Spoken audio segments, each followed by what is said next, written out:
Let's talk about the flow of fluids and what affects it.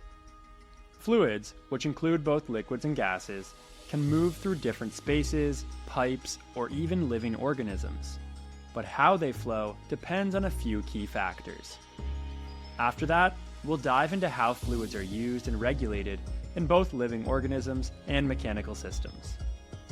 First off, fluid flow can be affected by several factors, with viscosity being one of the most important.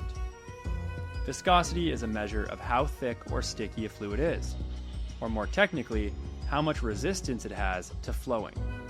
Fluids with high viscosity, like honey, flow more slowly because the particles in the fluid resist movement. On the other hand, fluids with low viscosity, like water, flow easily and quickly because the particles move past each other more freely. The thickness of a fluid, which is essentially its viscosity, is a big factor in determining how easily it moves. Another factor is temperature. When fluids are heated, they tend to flow more easily because the particles move faster and spread out, reducing the viscosity. For example, honey flows much more quickly when it's warm compared to when it's cold. The same thing happens with many liquids. Higher temperatures decrease viscosity and increase the fluid's flow. Gases also flow faster when heated as the particles move more quickly. Pressure is another key factor that affects the flow of fluids. When you increase the pressure on a fluid, it will move faster. Think of how water flows more quickly out of a hose when you press down on the nozzle, or how air moves faster through a compressed air pump. Higher pressure pushes the fluid particles closer together, increasing the speed at which they move through a system. The shape and size of the container, or pathway, also affect fluid flow.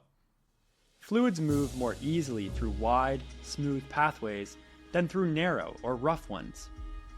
If a pipe is narrow or has bends, the flow slows down because the fluid particles encounter more resistance as they try to move through. This is why engineers design smooth, wide pipelines for oil or water transport, so the fluid can move efficiently with as little resistance as possible. Now, let's compare how fluids are used and regulated in living organisms versus mechanical systems. In living organisms, fluids like blood, air, and water are crucial for survival, and their flow is carefully regulated to keep everything running smoothly. For example, in humans, blood is pumped through the circulatory system by the heart, a mechanical-like pump that pushes blood through arteries and veins. The flow of blood is regulated by the heart's contractions, blood pressure, and the diameter of the blood vessels. If the vessels widen, blood flows more easily. If they narrow, the flow decreases.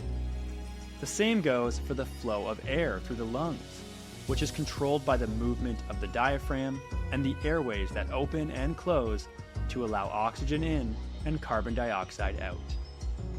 In both cases, living organisms rely on regulating fluid flow to maintain proper oxygen, nutrient, and waste transport.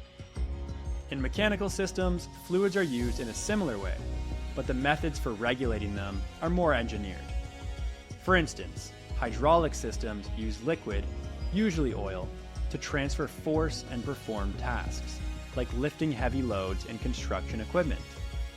The flow of hydraulic fluid is regulated by pumps, valves, and pistons, which control how quickly the fluid moves and how much force it exerts. Similarly, pneumatic systems use compressed air to power tools and machinery, and the flow of air is controlled by pressure regulators and valves that adjust the speed and power of the airflow. In these systems, the flow of the fluid is carefully managed to ensure that the machines work efficiently and safely. The big comparison is that in both living organisms and mechanical systems, the flow of fluids is critical, but the way it's controlled differs. In organisms, fluid flow is often regulated by natural pumps, like the heart, or the movement of muscles, while in mechanical systems, pumps, valves, and regulators do the job. In both cases, pressure, temperature, and the pathways the fluid moves through are key to controlling the flow. So, What's the big takeaway? The flow of fluids is affected by viscosity, temperature, pressure, and the shape or size of the pathway. In living organisms, fluids like blood and air are regulated naturally to keep the body functioning.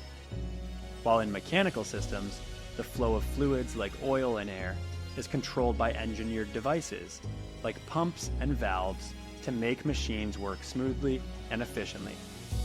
That's it for today's lesson. Whether it's blood flowing through your veins or oil powering a hydraulic jack, fluids are all around us, and understanding how they flow helps us see how both nature and technology get things done.